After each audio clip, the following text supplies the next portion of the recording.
that's just looking to get those new collaborations, to get that learning, to get that support that we all need, really, when we're working in this space. And within ASP, for me, my guardianship is within communication. So this is incredibly exciting for me to see this happening today. This is the first of 3 events that we're putting on in a little mini series. It's almost exactly a year since Matt and I had our first conversation, believe it or not. And it was just one of those incredibly exciting moments where you just meet someone who gets it from the kind of the theoretical idea. They understand the comms and is also a creative. And it was so to have that and then be able to bring that into this space, knowing that is incredibly exciting. And then a few months ago, got talking with Charlie and Tamsin at Wilson, and everything really that they're doing. They have Content Rising coming up in June next year, and that fits with everything that we're trying to do at ASP in terms of creating these places that move us from being unsustainable to being genuinely regenerative. And so that's really how this event came to be today. We're not going to introduce it too much for reasons that will become clear. But yes, so for those of you from ASP, just so that you know, this is the way we're doing it today. I am going to hand over to Charlie from Wilson, who is going to really move us forward from here. So Charlie, over to you. I think Tamsin might move us forward first. Is that right, Tams? Yeah, thank you. And thanks for that intro, Jane. So yeah, just a very brief intro before we get into the real stuff of our session today. To say hello from me, Tamsin at Wilson, and Jane just mentioned the reason that this event is happening is because we're working with Matt and Jane and Gwyn on an event next June called Content Rising that's happening at Wakehurst in Sussex. And so just want to kind of give you a very quick flavour of that. Let's not call it an advert, let's call it an invitation. And to let you know, yeah, that we have got some incredible speakers and workshop hosts. I'm just sharing a screen with you to give you a little flavour. There's some familiar faces there, I would imagine. Yeah, that these are the people who are coming to join us next June at Wakehurst. And the reason that we wanted to host that event there was because Charlie and I both work in this area of trying to communicate about the challenges that we're facing in the world, particularly around climate and nature. And this event is for anyone who is trying to do that as well, and in particular for the people who are doing the do with making social media posts or writing newsletters or creating videos or thinking about podcasts or online seminars and all of that making and doing to try and connect people and try and get some better stuff happening in the world around these challenges. And we know that that's really, really hard because we've been trying to do it for a long time too. So we wanted to create a space that was welcoming and nurturing and about restoring ourselves. And about, if you're coming to that day feeling a bit burnt out, that there will be people who are feeling less burnt out than you, maybe, to inspire you. Yeah, that at the end of it, we'll all feel a little bit more able to step back into those challenges. So yeah, that's enough about Content Rising, apart from to say it's the 12th of June, just to repeat that, next year at Wakehurst in Sussex. There'll be more info to follow on at the end of the session. So I will hand over to Charlie and we'll get into what we're actually here to do in this session right now. Thanks, Tam. So we're going to take you through something quite structured, hopefully in a pleasing way, not like being at school. So because we want to show some material without telling you too much about it, and give you the opportunity to really help us understand what it's making you think about, how it's making you feel, and maybe what it's making you want to do afterwards as well. So for the next half an hour, we're going to be sharing some films. We're going to give you some space to note, and if you haven't got a paper and pencil handy, now is a good time to grab some. And then there'll be some breakout sessions so that you'll get to discuss what you've just been thinking, seeing in a small group before we all come back together again and have what we hope will be, I'm sure will be, a fruitful whole group discussion. At which point Matt will spill the beans a bit more as well on what the point of all these films are, what he's trying to do, and what we'd really like to get, with your help. So that's what we're going to start with now. I did want to just check, we started recording the session. I don't think we mentioned that we'd like to record the session. I hope that's okay with everyone. If you do have any, if you don't want to be recorded, please can you let one of us know, maybe switch things off, and we'll work out how to share this, if to share it, depending on what responses we get. But yeah, just let us know in the chat. Okay, Tams, are you ready to share? I am. So yeah, we've got a few short films to share with you, and we're going to share them in little clusters. So first off, we've got a couple of films to share. They're just a few minutes each. So we'd really like you to watch them, and then there'll be a couple of minutes afterwards for you to just make some notes about your responses, and there'll be some prompt questions on that. So I'll get started with the first one.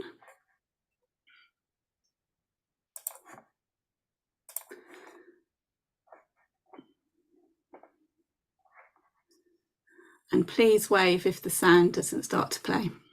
Civic Square is working at the neighbourhood scale to reimagine neighbourhoods that can deal with the deep scale of challenges ahead, whilst also putting the people who live in them at the forefront of how we make those changes, being really honest about what needs to happen to make them regenerative, sustainable and beautiful places to live for future generations. I think that often we get told that things like, no, you can't have that, or we couldn't possibly do this, but we actually can. So what we're seeking to do is explore together how things can be different, inspiring ourselves collectively to build that together. When I first got here, I really enjoyed the philosophy that they seem to be going for. What happens when a street is at the forefront of their own retrofit, what it means for us to reimagine the empty spaces in industrial buildings to provide spaces, tools and resources for communities to be at the forefront. And at the heart of it is this real fundamental idea of how do we reimagine the goal and purpose of our economic system, going beyond endless growth and towards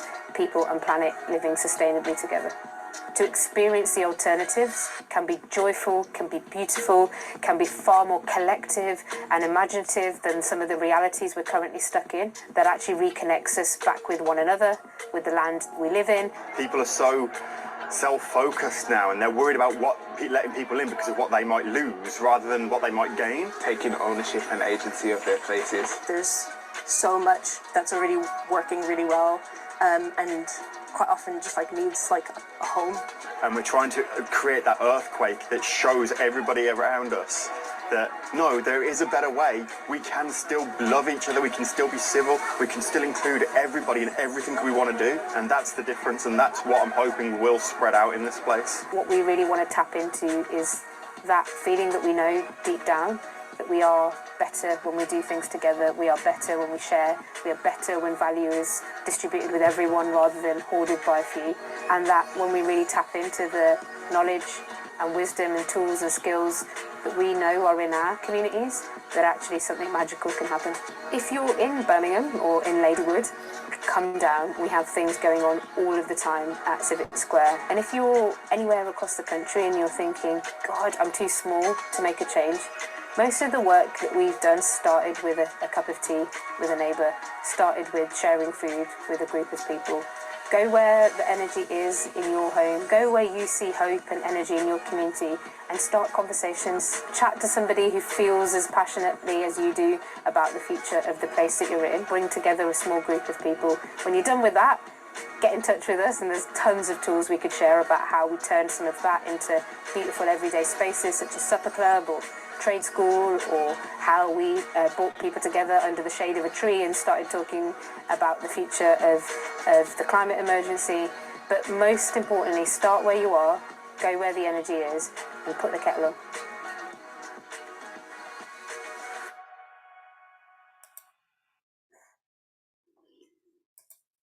Okay, so that was the first of our films, and here comes the second.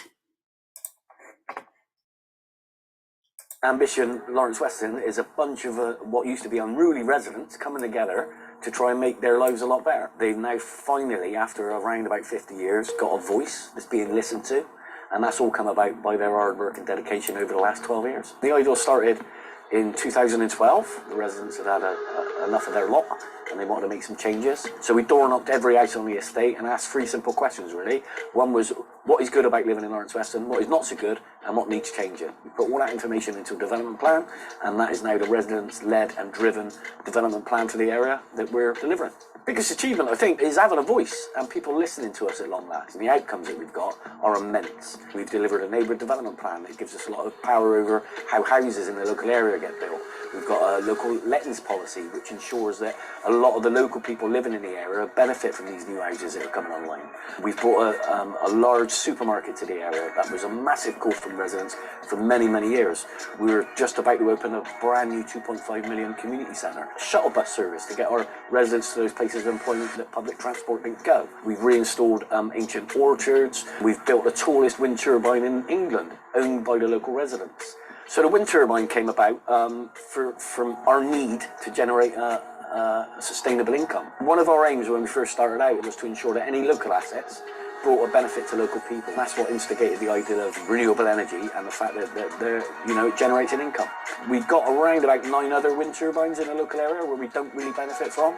So we thought, well, why should it be other people that are, pinching our wind, if you like, and using our land? Why can't we have a slice of that? Delivering for us the largest wind turbine, as I say, in England. That's been turning now for about a year, and we're about to see our first payment from the profits of that this January. Pride of place from the residents' perspective is at its all-time high, which has got to be a good thing. Who would have thought that a small impoverished community like Lawrence Weston would have built the tallest wind turbine in England, built their own community centre, built in their own 38 affordable homes. What we've achieved is massive. We've got a really low skill set, low knowledge set, we've got no money, but yet we've still managed to do it. So there's no reason that any other community similar to ours can't go on and achieve great things like the residents of Lawrence Weston have.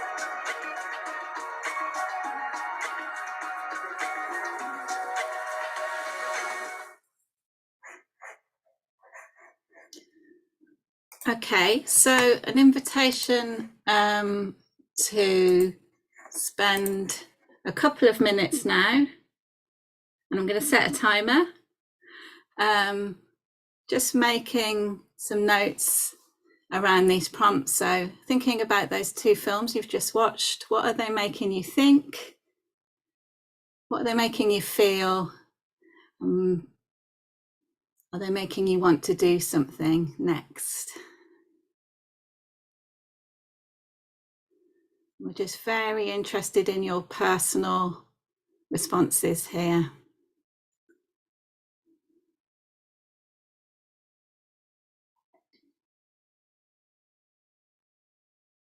And there'll be an opportunity to go into breakout groups, as Charlie said, to share more widely,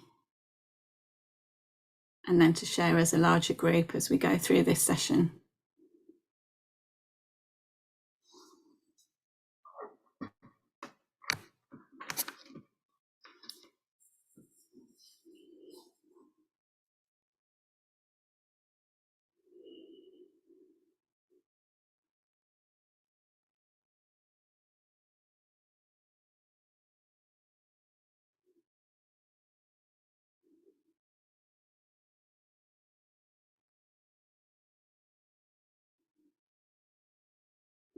Maybe just another 30 seconds or so.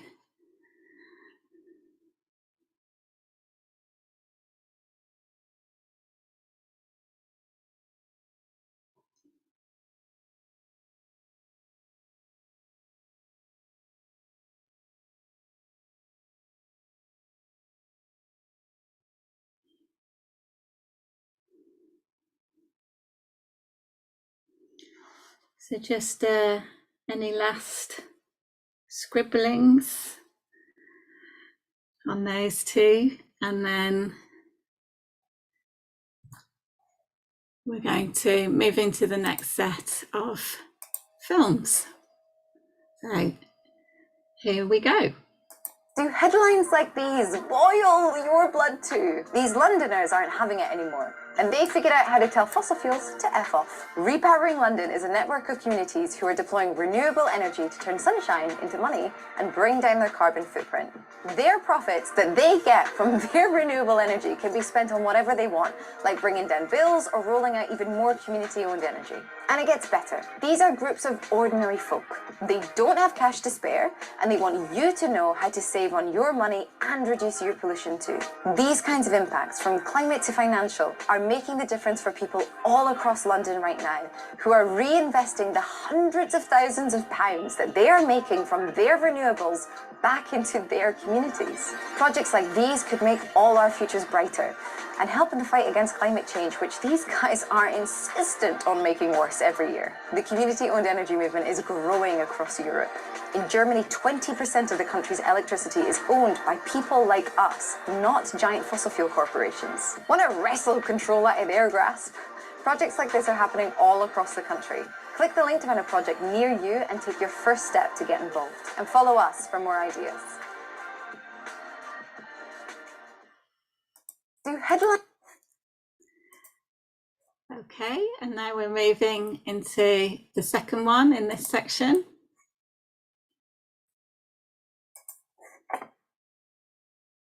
The latest series of the news has really lost the plot, hasn't it? When is the series finale of the news? Here's a plot twist from Northern Ireland that's actually good news. Sick of paying an arm and a leg for their weekly shop, the people of Carrickfergus decided the supermarkets just didn't deserve their hard-earned cash. Especially because those supermarkets underpay farmers to rinse our soil and deliver overpriced food filled with plastic. So they figured out how to stock their fridge with affordable food going just down the road, and they want you to know how to do it too. You'll need 1. An agroecology farmer. He's got pesticide-free food and healthy soil, but he doesn't have any customers because Tesco won't respond to his emails. 2. Some frustrated folk. They've got fire in their bellies and time on their hands, which they want to get dirty. And 3. An HQ, the heart of the operation where produce and community meet. That's right, the revolution is a greengrocer, and it's got supermarket bosses sweating on their yachts. Carrickfergus greengrocers expected to make 625 quid in their first week. Instead, they ended up raking in over £10,000. Turns out, everyone was just ready to join in. I mean, it makes sense when you think about how poor soil quality is costing us over £1 billion every year in the UK. If we all had one of these, our food would be affordable, our soil would be healthy, and our climate wouldn't be collapsing. All over the country, people are taking matters into their own hands to write the plot lines that we want to see happen. They're creating a world without shit-filled rivers, without impossible energy bills, and without plastic in our apples. It's really not that much to ask. Get plotting. To get involved, click the link. So coming back to those questions for those second group of films we've just shown you, another couple of minutes just to make some notes around what they're making you think, what they're making you feel, and if they're making you want to do something next.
Just another 30 seconds and then we'll move into our final short set of films.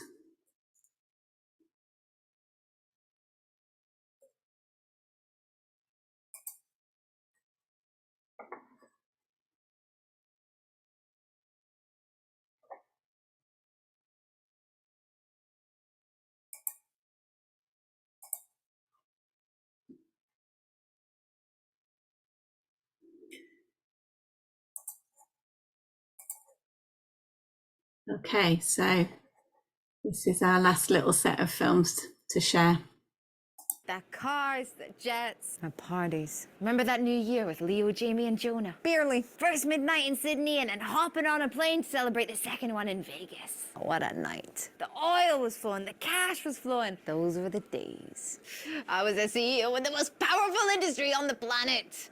I was rubbing shoulders with presidents. I was twisting their arms when I had to. Champagne for breakfast. Caviar for lunch. Nobody could touch us. Even when those little community energy whatever started popping up. And I mean, he's afraid of a couple of solar panels. Or wind turbines. And suddenly the co-ops were everywhere. We couldn't have known. Well, we should have.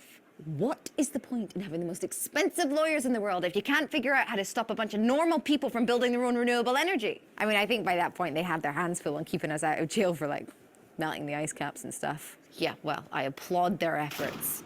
If only less of those people had clicked the link to get involved in community energy projects.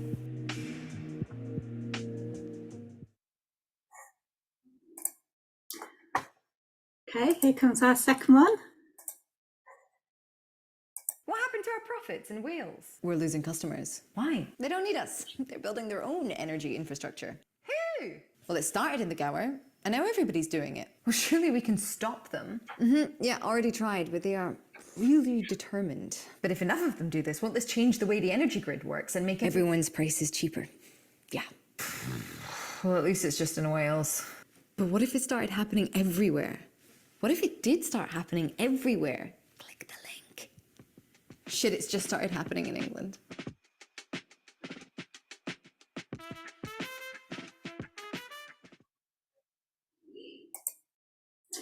And our final little clip to share. Here we go. Are you fed up paying half of your monthly salary to fossil fuel companies for energy? Do you think your bank balance might implode if the cost of living crisis goes on much longer? Are you wondering why politicians are sucking every last drop of oil out of the oceans, even though it's oil prices that are the problem? Then you need telling the energy companies to get fucked. Telling the energy companies to get fucked means regaining control over your bills, knowing they're more likely to go down instead of up, and doing it together with friends, so that you can all make some money, not some psychopath in a suit. Telling the energy companies to get fucked involves getting some wind, solar, or water power, sticking it into your house or the local grid, instead of having the oil companies stick their bills up your arse. These people use telling the energy companies to get fucked to build the biggest wind turbine in England. Side effects include not having to paste all of their money into the North Sea, having cash to build local things, and of course, cheaper energy bills. Telling your energy company to get fucked is available anywhere there's sun, wind, or water, even if that water is full of shit, like most of the rivers in the UK. Telling your energy company to get fucked is not available from any of these companies, but 400 towns across the UK have done it anyway. So check out telling your energy company to get fucked today. Available anywhere there are people who want cheaper energy and know how to drive a spreadsheet. May give you a sense of increased power over all the bullshit happening in the world. Have more hope we're not going to hell in a handcart, and the planet's not going to explode in a ball of fire before next Wednesday.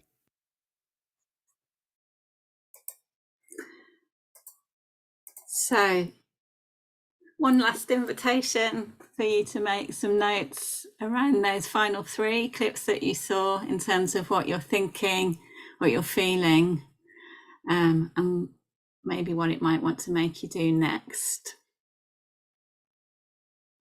I'll just give you a minute or so,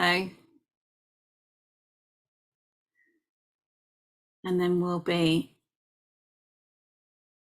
putting you into your breakout rooms to have a chat.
I am really looking forward to hearing what people make of all of this.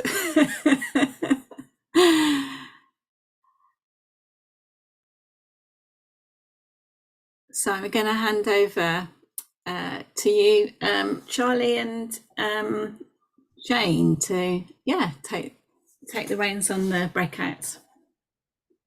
Great. So Jane has, I think, assigned everyone into a room using some magic formula, I guess. Possibly random, I don't know. So there'll be 3 or 4 of you in each breakout, and that's really just a chance to, you're already going. I'll put some messages in the breakouts to explain what to do.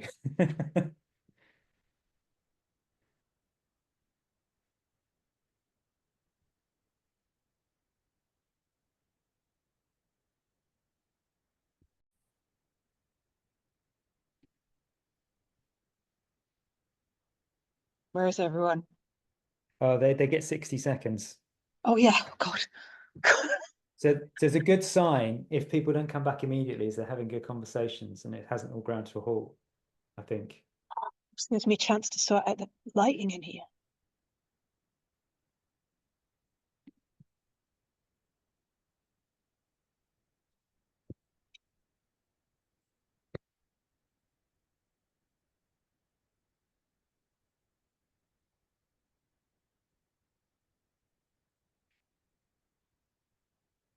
I didn't see, did you see Helen was here? Helen Meach? She popped out. Yeah. She was here and then she went. Still runtime.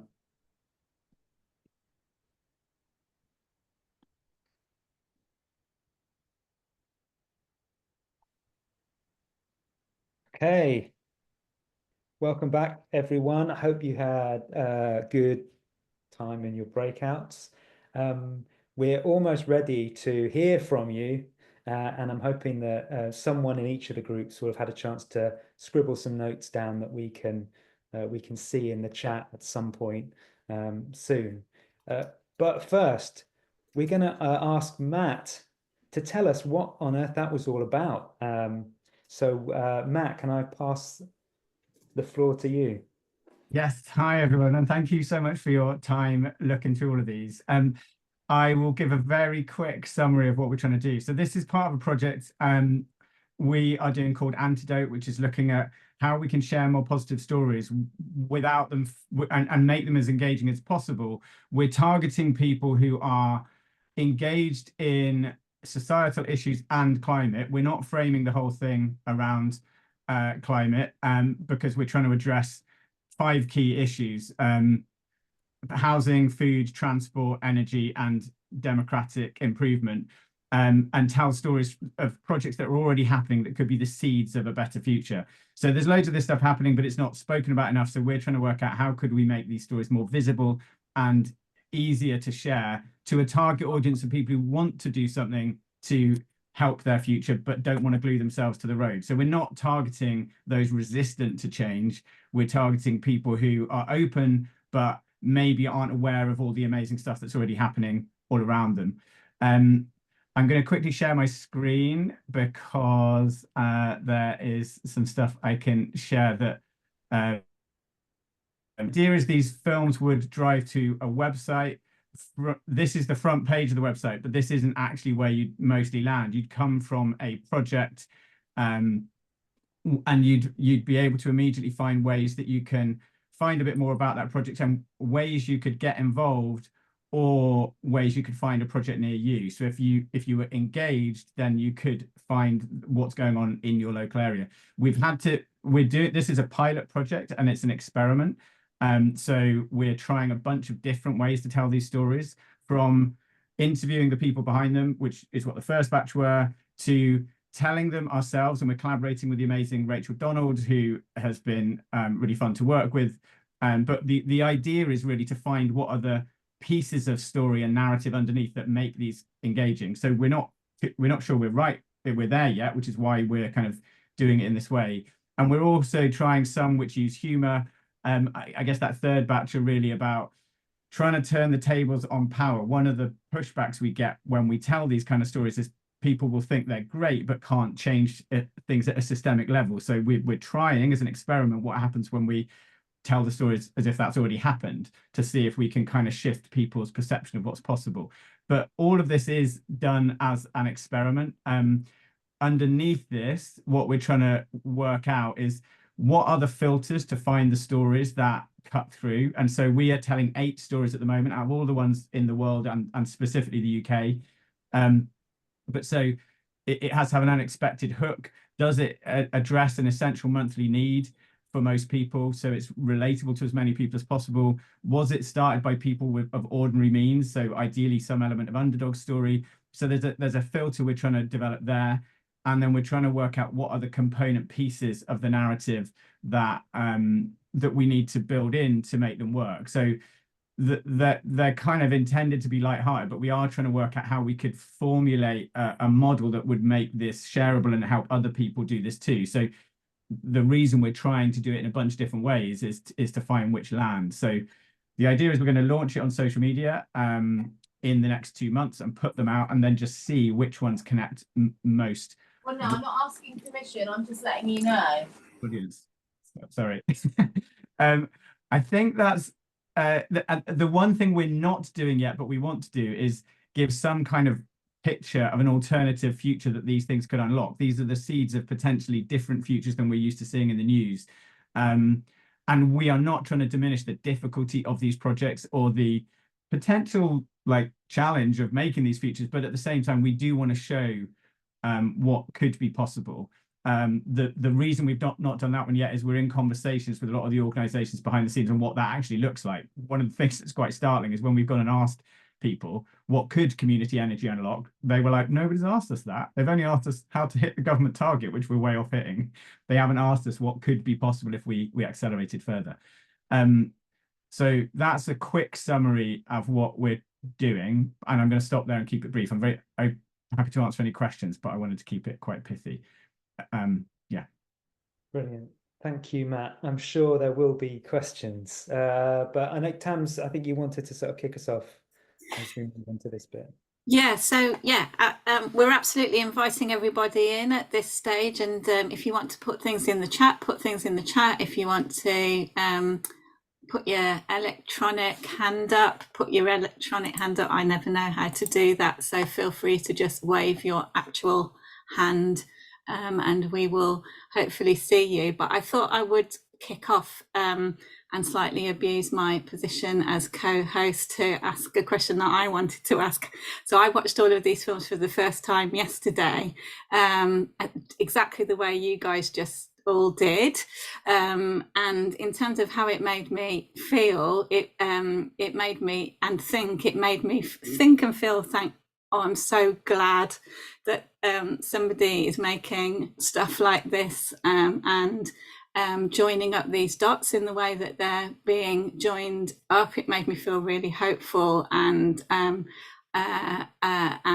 few laughs as well along the way. And I immediately did want to dive in and find out more information. So I'm interested in how people might be able to, if you've got as far as thinking about how people might then be able to get into that deeper information. So for example, community energy, I'm personally on a journey to try and get my head around that, based on where I live and thinking that it might be a possibility. And whenever I go online to try and dig into that information, I find it really impenetrable. So just interested in, Matt, a question to you around how you see this joining up to potentially people's information journeys beyond the films and your own, and the Antidote website. Yeah, well, I guess partly we're trying to do this as an experiment into how this ecosystem could kind of work better, the ecosystem of people doing collective action. And I guess there are a bunch of things that we're trying to focus on. The inspiration behind this was there are positive stories. There aren't enough positive stories in the world, and there are reasons for that. Positive stories aren't the easiest to tell. It's much easier. I've spent my life making viral videos. It's much easier to do this in a way that is polarizing, and we could get way more views if we followed all the rules of doing that, but that's not what we want to do. But even when there are positive stories, they're often not things that normal regular people can participate in. There might be a positive story of some tech innovation, but my agency to influence that is low. And so I guess it's come from a question of, well, what could we do to try and share the stories where people do have agency, and that they could get involved in? And so underneath that, there is a sense of collective action that builds community and that gives people a sense of ownership and proximity to supplying their own basic needs. And I guess on from that, there's a sense that we're never going to really degrow things if people are always outsourcing it to other people they don't have to think about. All of that I've just said that was really challenging, but there is a community of people trying to do that. So all we're trying to do is try and make some of these more visible and funnel that interest into some of the places that already exist. So some of these stories are already out there. Rob Hopkins has got a great podcast. There are lots of people already doing things. If you know to look, they're there. The thing we're trying to address is a lot of people don't know to look. They don't know it's going on. You kind of have to be quite engaged. So the question is, can we put a few more fireworks up to draw more people into being aware of the space? And from that to start finding out more. We are not going to try and provide them with all of that information, but we are interested in helping do dot joining within the sector. That there are lots of things we've discovered in doing this work so far that that could help us collaborate with others to make the whole sector work better. Such as an example, loads of this amazing work's happening and people are learning stuff, but they don't know how to share it themselves because it's often being done by people who are either volunteers or are underfunded, and they feel guilt when they go, like Mark Pepper in the Lawrence Weston film, for example. I've chatted to him for hours, and he feels guilty every time he goes to share his knowledge with other communities because his community are paying him to help his community. So he has this tension. And so as a sector, what can we learn there? How can we lubricate this action? Because it does feel, whilst it is hard, it does feel there are things we could do to make it work better if we all work together. Great. Linda, I think you would like to respond. Thanks. They were great, really uplifting, really enjoyed them. Just in our group, we were talking about the range of feelings about being uplifted and curious and wanting to find out more. And definitely there seemed to be a common thread that we felt the first ones with real people in, well, not that Rachel's not real, but had a lot of great stories to tell. One thing or two things that you might already cover, and we just didn't get time to show it today, that felt for me a bit missing was the fact that renewables aren't renewables. It's just the energy that gets renewed, and we're still going to have to, we're still going to be exploiting other lands and extracting, and it's just another extension of colonialism. So I'm wondering about what messaging can be given around reducing consumption and also around fair transition. And you'll not only save money, you'll help people around the world by using less stuff. Something about that, because it's quite easy to not think about people we can't see in our immediate horizon. So yeah, that was a sort of missing piece for me, is how do we encourage people to reduce consumption and also be massively aware of the impact of this wonderful green revolution, which for others is a green hell. Matt, did you want to come back on whether you've got something like that in the pipeline? Well, no, all I'd say is that is a totally valid and really challenging thing. I mean, what we're finding, if we're honest, we did a project during the pandemic, putting some of these stories out, and it was really hard to get them to land. One of the reasons is that it feels from the testing we've done that people have an inbuilt resistance to any kind of change at this kind of scale. And they were already ready to shoot down everything we were saying. So the things we've developed so far are developed to try and counter the reasons people shot down the first experiment we did 2 years ago. That's without even breaching colonialism, which I totally agree with. But I guess the only thing we're trying to play with is that if we just tell people to reduce their consumption because of colonialism, we can say that, but we don't see anyone reacting. We can't get those stories to stick. Whereas if we talk to people who are building their own renewable energy, even though we recognize there is a danger of like colonialism 2, 3, 4.0 from extraction of resources, at the same time, it's the only thing we've found that helps them get directly connected to why. If you've built a load of solar panels, you have a vested interest in working out how to use less energy. If you've just got a renewable energy supplier, you don't, from the testing we've done so far. But we are really open to being challenged or having our thinking evolved on that, because it's pure pragmatism that's making me say that, not necessarily that I'm right. Great. We've got a couple of comments in the chat that I just wanted to pick up. I can see you, Gudrun, but just interested to ask around. So there's a couple of groups that, at least in the chat, were saying that they preferred the first set, so the kind of stories from people directly, and that maybe the third set, the kind of the more sweary comedy ones, might be more landing more with a sort of a very informed or activist type audience. And I just thought it might be useful to share.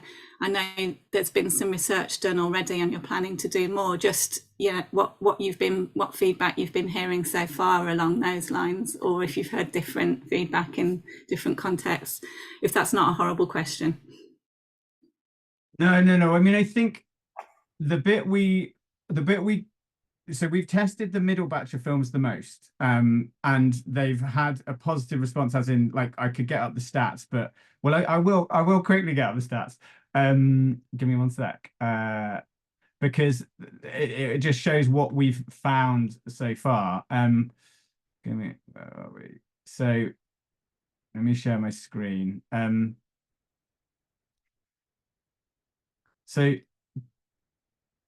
So this is what we found so far. 87% of people showing these versus other solutions type of videos that were more distant felt they could make a significant difference. You can see, though, it does go down towards where they want to get involved themselves.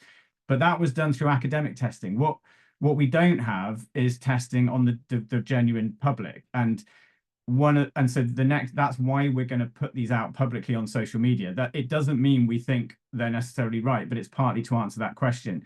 Anecdotally, the easiest people we can get to engage with them at this point, before we've gone public, are people interested in sustainability, and all of them prefer the first batch of films. So I can be really open about that. The question we've got is, will they cut through? It's much harder for us to cut those stories down without feeling like we're minimizing or diminishing key parts of those stories. So they are longer. We're struggling to get them to under 90 seconds without feeling like we're doing a disservice to the work that people have done. The middle batch is shorter. We can control the message. We might not be getting it right yet, but we can control the message. So there are people who find them more engaging just because they're quicker to watch. Now, that we won't know until we put them out to a bigger audience. Right.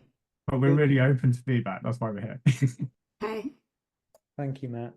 Gudrun, would you like to unmute? Yeah, so I think there's something in my mind around the balance between being short, engaging and positive, and not like simplifying it so much that you undermine the complexity of the issues and the fact that the trajectory is not looking good. So, where, I mean, I listened to a great podcast a couple of weeks ago called A Just Collapse, and I totally resonate with that just transition thing. The points around the just transition. At the moment, and I think this is probably across most of the videos, and I didn't see them all. So if you can share the links, that would be great. I'll watch them back.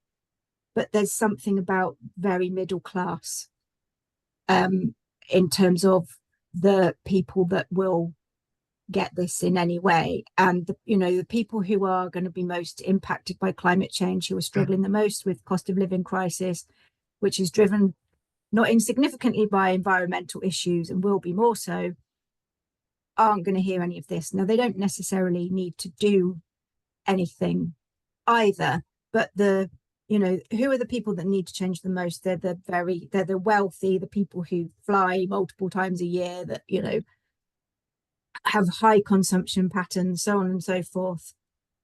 What do you need to do to shift them? Then there's the middle, and then there's the people who are just going to feel like they're being potentially pushed on things that they feel they can't do, or they're too struggling with life as it is. So I just I have this caution around making things too smiley, because it isn't that smiley in reality. Thank you. Should we take Les as well? Do you want to come in, and then Matt, if you'd like to respond to either of them? Les? Yeah, thanks, Charlie. My question comes a bit from ignorance, I think. When you talk about putting these out, launching in the next couple of months, putting them out over social media, who's putting them out? Because it's as much about the messenger, right? And I suppose by the nature of social media, once it's out there, either it propagates and goes viral, or it sinks. But yeah, just interested to know who the messenger is, or messengers, in terms of trying to push this out. Okay, shall I answer both those questions? I'll do it in reverse order. The messages. So we essentially, that is a really good question, but this is a pilot thing. We're almost trying to push this out to a first wave of audience, and we're going to do that. We've set up channels on TikTok, Instagram, and YouTube, and we're going to push them out on a channel called Antidote. We tested that name because it felt like it walked a line. We were at one point going to call it We Got This, but to Gudrun's point, we don't. So like that felt too optimistic. It seemed to land okay. We're then going to collaborate with some influencers. So Rachel Donald is obviously in the films, and she has an audience, but they are pretty heavily engaged in this subject. So we're also going to collaborate with some others who are within the bracket of people who are talking to climate concerned individuals, but who are maybe not doing it in this way yet, but are open to. So we're talking to Dominic Palmer and a few other people about pushing them out to reach an audience. At this point, what we're trying to do is reach enough audience to get some data back on what's working. We're not trying to necessarily reach millions because we're not sure we've got this right yet. To jump across to Gudrun's point, that is a really valid point. I think that the two films I think you missed may or may not help with that, and they might not, but we have tried really hard to pick 8 projects that are coming from not purely white middle class communities. Lawrence Weston is definitely not that. Civic Square in Birmingham is definitely not that. We put effort into selecting stories that challenge that. The way we tell them might be making that come across, and that's useful feedback. Rachel may come across in that bracket, but we're trying to make sure the stories are not from, and we've actively selected stories that try and avoid that problem as best we can, but really open to any suggestions or feedback or thoughts on how we could do that better. Because I think it's really important. We don't want this to come across as middle class people preaching that you should change your life for no reason. Thanks, Matt. And I have thoughts on that, but I would like to invite in Chris. You've got your hand up. Please ask your question or give your feedback. Yeah, of course. I just thought I would sort of share some thoughts from having done a fair bit of campaigning work in the sort of community energy space and sort of local climate action space, getting people to take action and what have you. What we find is the barrier to sort of comprehension, or the level of comprehension around community action, even amongst those that are quite aware of climate issues, is pretty low. And I think what these videos, from my perspective, seem like they're trying to do is to engage people that are already aware of some of these issues. They may be more concerned about local issues that affect them, but versus the broader issues, and just to pique their interest. So with regard to the just transition and the sort of colonialism associated with sort of rolling out vast amounts of renewable energy, for example, I think if firstly, it's a lot to get in. It's a lot to land initially. And often what's the hardest thing is getting people to just frame this particular solution in the context of this much broader problem that they might be aware of, and not having necessarily linked those two together. So I think from my perspective, I was looking through them. I would say that the most positive thing I had in response to most of them, or if not all of them, was immediately they just, trying to imagine that I'm not perhaps quite as engaged as I am in the comm space. I was looking at them and thinking, I want to know more. And it feels like that's the goal of what these videos are, is to start people on a journey, not to brief them fully on everything that they're going to come across as they go into it. I think getting people to start to talk about community energy or other sort of community initiatives that respond to the climate crisis is in itself really challenging. And I do think, I guess one final point that sort of came out from the discussion we had in our breakout group as well, so I thought I'd share some of that, is that there were mixed opinions even within our small group of 3, and that I think it's quite obvious that, especially when you're looking at humor, that's very subjective. So some people are going to like it and some people aren't. That doesn't mean it's a good or a bad video, and probably only through testing you're going to find out actually how many people does this resonate with compared to the other ones. And one might work for certain audiences and one might work better for others, and they might just have different personalities or different taste in media or different consumption of media patterns. So fairly general sort of about the videos as a whole rather than any one specific, but I just thought I would chip in. Great, thank you, Chris. And yeah, I mean, I just wanted to kind of plant those questions, I suppose, about, we're really interested in hearing everybody here's personal responses for exactly those reasons, Chris, that what's going to be super useful for Matt and the team is to start to understand for you personally what's landing and what's not as part of that testing, as well as the kind of there's so much knowledge in this space around communication strategy and audience strategy and so on, but just a reminder that Matt is desperate to hear your personal response too. So Timo, I can see you've patiently had your hand up, so please come in. Thank you very much. Yeah, I guess that what we're circling around here is it the $1 million question for all of us as climate communicators? And that is, I'm going to ask you, who is your audience? Do you have one group of people you're trying to target? If so, what does success look like? Do you have different groups you're trying to reach with different campaigns? I just wonder who you're most trying to reach and why, because then that dictates the brand of the platform itself as well as the films. So I wonder who's most on your heart to try and reach with this work. So there are 2 answers to that question, which might sound unhelpful. But firstly, if we use climate outreach's breakdown, we're trying to target progressive activists, civic pragmatists, and established liberals. So the reasonably low-hanging fruit, the observation or the information we've got from trying to get these stories out there is that even among people who would consider themselves engaged, there is a very low level of awareness of the potential to create impact through these stories. So we're not trying to go for the more disengaged, like backbone conservatives or disengaged traditionalists within that structured framework. Having said that, the other thing we're interested in, and we're talking to climate outreach, is do those rules even apply when you tell these kind of stories? Because we're not trying to major on climate being the only hook, and we're trying to diminish that in some of the stories. And if you don't do that, then some of this could cut across political spectrums that don't necessarily apply in the same way. You still need people who want to take some kind of action for a positive future, but that is a lot broader. And that becomes unhelpful because there isn't much data around that.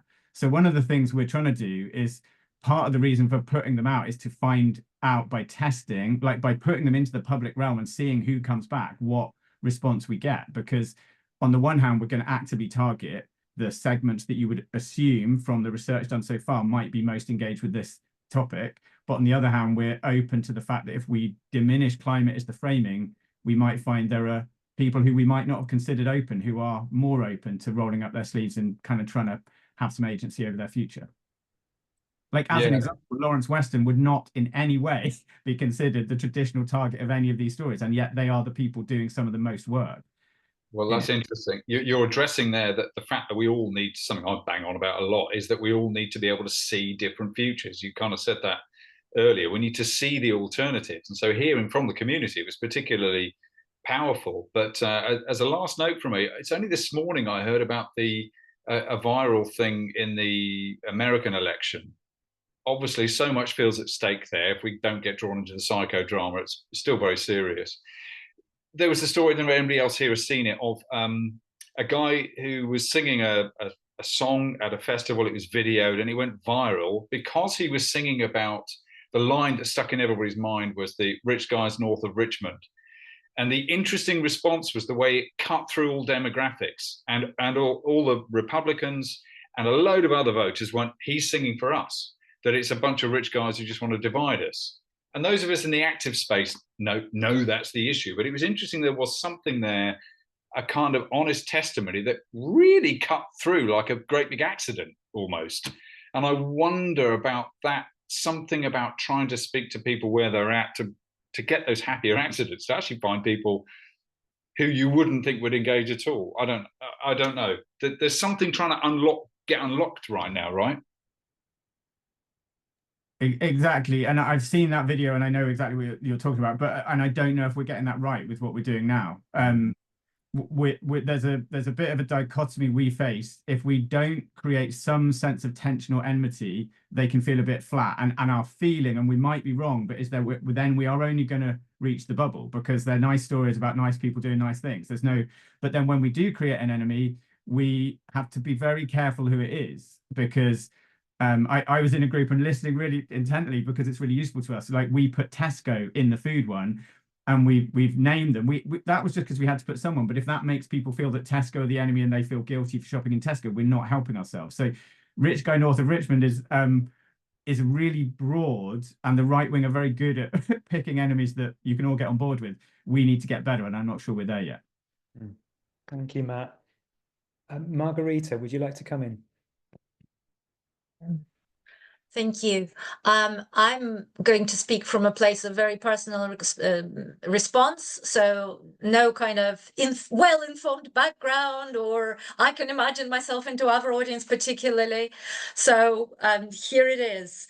I noticed that, I think it was the first clip, it was quite smoothly delivered, the audio of the main person. She felt very smooth, which actually had me switching off, because it began to feel a bit like a speech, and there was sort of not enough texture to keep me with it.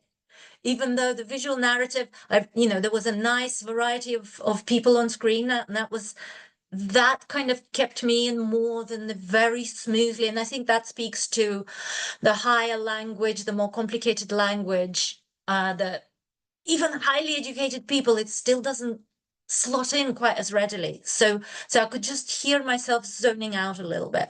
Whereas the one about the wind turbine, he spoke in such a simple way, and also the pace of his speech was slower. More of it actually went in. So I was definitely, after him, I wrote, I'm impressed and inspired. And the thing I want to do is to watch that clip again, because I still feel like, no, actually, I want more of that. And even though it was slower, it's like I want to hang out with him more. And I think that's a very positive outcome. That would be my thing.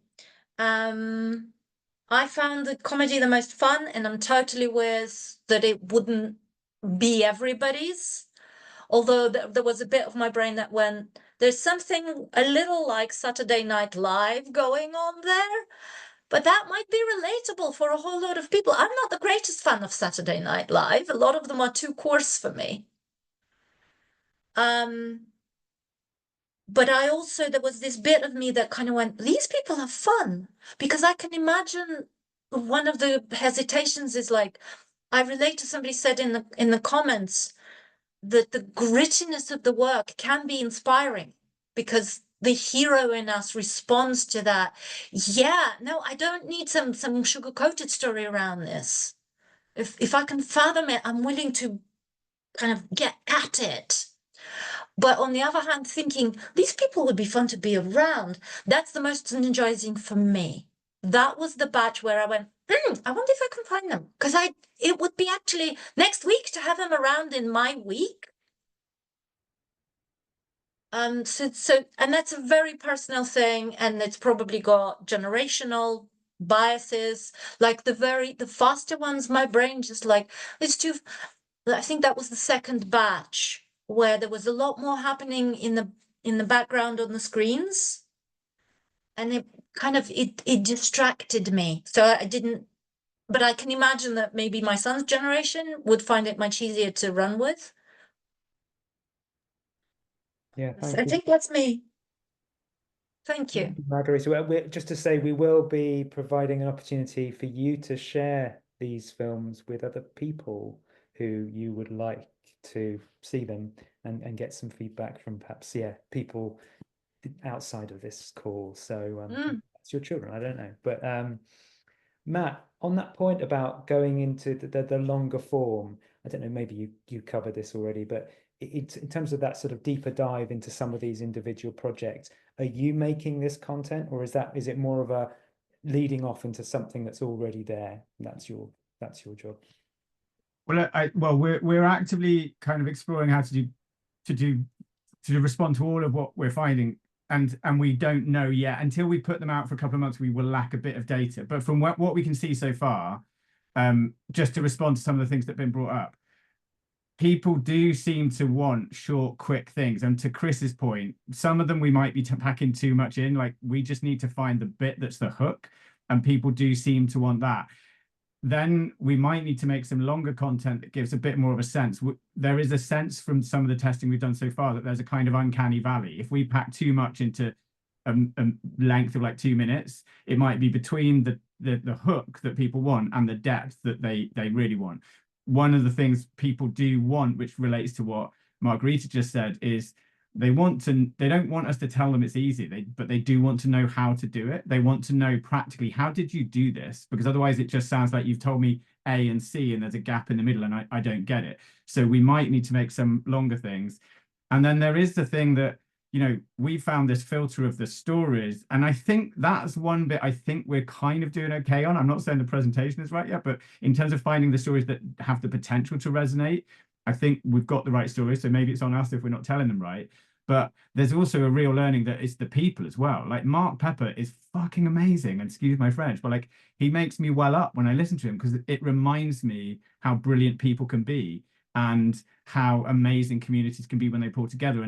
And it may be that we just need. So one of the other things we're looking at doing is continuing this, making shorter things that are the hooks, making deeper things that give you, if you want to know more, like, where is community energy at in the UK right now? What's going on and what could be better? We have time to unpack that in more like a 7 to 10 minute film.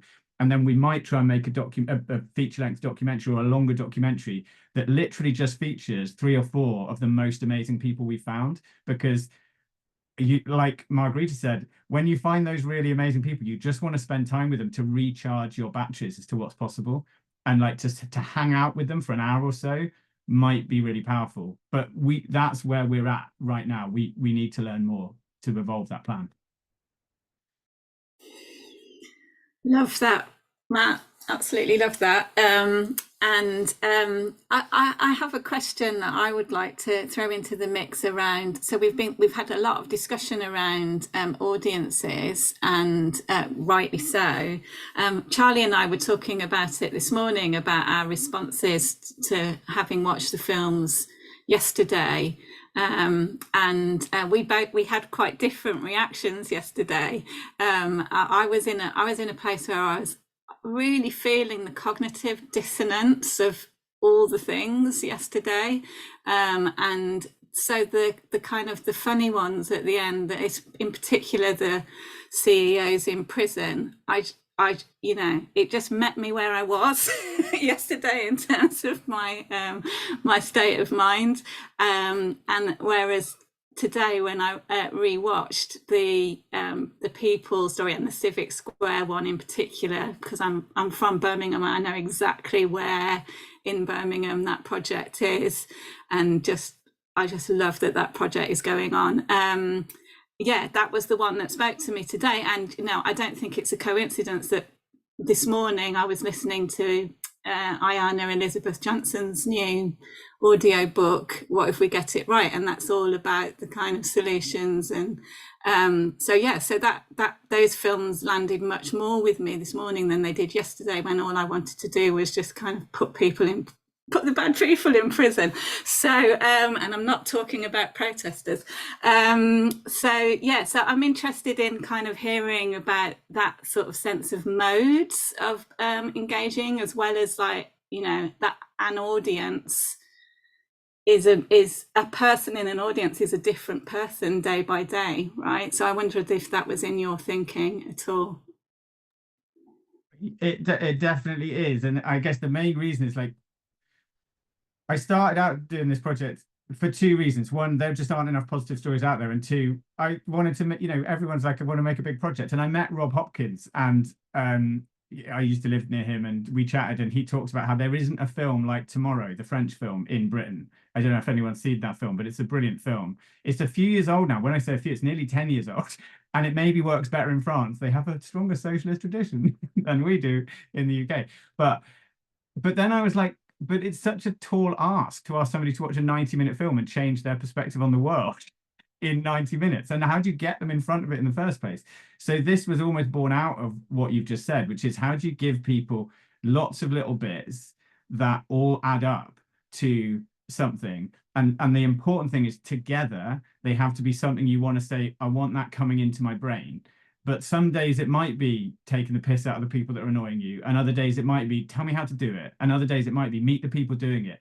And we don't know, but it feels at the moment, from what we can see, risky to pitch in on one and not the others, because of what you said. Like, you shift your emotional trajectory. There are days you want to kill the bad guys. There are days you just want to do something nice and hide under a duvet. And there are days you want, just give me what to do. Tell me what to do. And so it feels like a mixture might be the answer. And that if you then get into that mixture, then you might want to watch a feature film or something bigger. But that sense of like a smorgasbord, a tapas of positivity. I mean, we might not be getting it right yet, but I think that is the goal of this project. And that then might open the door for you getting deeper into, hang on, tell me more about how this works. Show me an hour. But I'm really like, this is all like going on gut instinct and testing so far. So like, I am totally up for being shot down or challenged or questioned. Yeah. Gwyn. Yeah, just a general point. I mean, this has been an amazing discussion. Really fabulous. I've got a very simple question. You used the words early on, Charlie. Sorry, Matt. That you're aiming at people that want to know what's possible and they want to get engaged. And there's a lot of statistics at the moment say increasingly a lot of people don't want to. It's just becoming too horrific. It's becoming too real. They thought it was hypothetical, and now it's real, and people are backing away from positive action. But I wonder whether we should be worried about that, because what I think, we're all here because we want to take action and more action. And is that body of people the audience that we've got to inspire to do even more? It's the old phrase is that, if you've got a team of horses and one's got a broken leg, it's the ones with the healthy ones that you whip harder to get them working. So surely the future is actually going to be in the hands of the people that want to create it, rather than the people that don't want to. So should this work be really focusing on encouraging those people who want to do even more? I mean, that's the effect it had on me watching those films. I just want to get out and meet those people. And I guess I'm really open to other people's thoughts on that too. But I know, like, I think there are, in my head, when you talk about that, there are three groups of people. One of that this should target. One of them is the activists who don't know, that I would call what we're trying to champion positive activism, like, or demonstration rather than protest. Like, let's demonstrate the future we want rather than protest against the one we've got. And that shift among some people within the activist community feels like it's worth a try, because like, I genuinely, I don't know, I believe in that. Like, I would rather dedicate the remaining part of my life to building the future I want and championing those stories, rather than resisting the clusterfuck that's coming. Not that I don't respect the fact we need to resist it, and I'm really grateful there are loads of people doing it, but it feels like almost 100% of the activist movement. So like that's, I consider that kind of covered. Then you've got the people who are, all the research would say there is significant a group of people in the middle who do want to take action, but they don't know what, they only are being shown Just Stop Oil or signing petitions. They, we speak to so many people who don't know that this is happening down the road from them. It's like literally in your backyard, but you don't know. So how can you? And until we make it more visible, how do we know how many people are in that group? We haven't shown them. We haven't done our best to show them what's there. And that's what we're trying to do. And again, we might be doing it ham-fistedly, but if you know it, and then there's the fact that things take time. Like, in advertising, they would say you need to hit someone with a message at least 7 times to get them to do something. So people have an inbuilt resistance to this, and we have been trained for 40 plus years in an individualized culture that we can't change things. It's somebody else's responsibility. We are powerless. And I don't believe that's true. I believe small groups of people can change the world, but it's going to take some reminding because we've had it drummed out of us. And that group of people, that's a time-based thing. But anyway, that's my quick answer. What do other people think? I should just say go on, Tams. I was going to say we are crazily running out of time. And I can see there's loads of hands up, and so I'm good. But Les, I think you were the first. So apologies, Alison and Emma. But Les, would you like to have the last word? And then, because we've got some stuff that we want to share to wrap up, so we want to leave space for that. Hope that's okay. Two very quick points. One was about one of the films that really resonated with me, and I can't remember which one it was, but it was the one that had the BBC News bit in it, because this is the kind of news that we should be seeing. This is important news.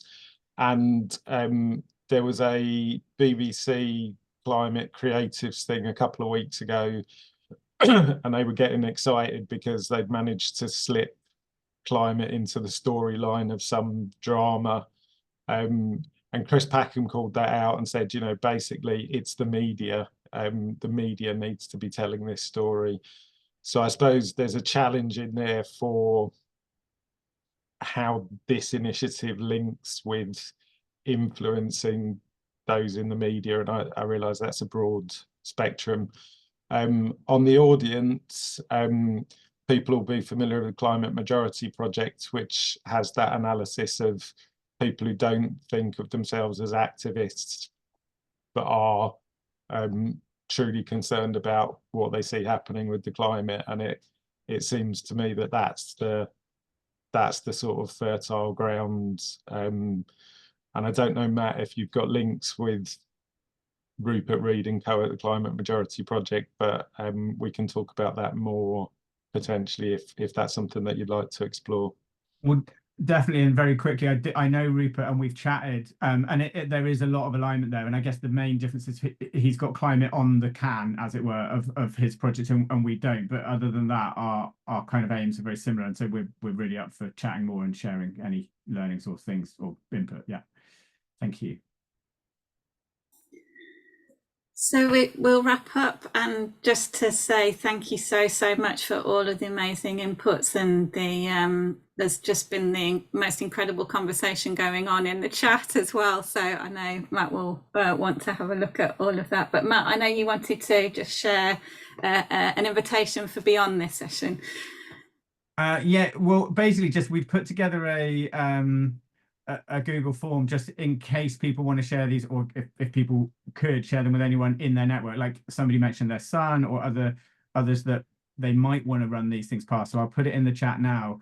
We are basically gathering feedback and information, so really happy to hear from anybody that people could share the form with after this. And thank you so much to all of you. I'm really grateful. And Alex on the call and Lauren on the call are part of the team working on this. So I just wanted to say thanks to them, and from us to say thanks to all of you. Thank you, Matt. Thank you, Tamsin. Thank you, Charlie, for hosting. From my point of view, that has been incredibly thought-provoking. I hope, everyone is feeling a little bit more, maybe a little bit more positive. Maybe, are we all? As we said at the beginning, this is going to be a 3-part series. We're coming together again on the 26th of November, same time, 4 o'clock, I think, to move this forward as well. Think about it from another perspective. We touched on it so often today, the them and us. How can we all get a little bit better at talking about these issues, whether we call it sustainability or climate or whatever we're talking about. So that's where we're going to be then, before moving into something very exciting in the new year. Yeah, please do fill that in. Please do give all your feedback. We're very grateful for it. If you want to know more about ASP, that's there as well. And yeah, so just huge thanks to Matt and all the team at Republic and Tamsin and Charlie. It's been wonderful. Thank you all. Enjoy your evening. Thanks, everyone. Cheers. Thanks everyone. Thank you all. Thank you for this session.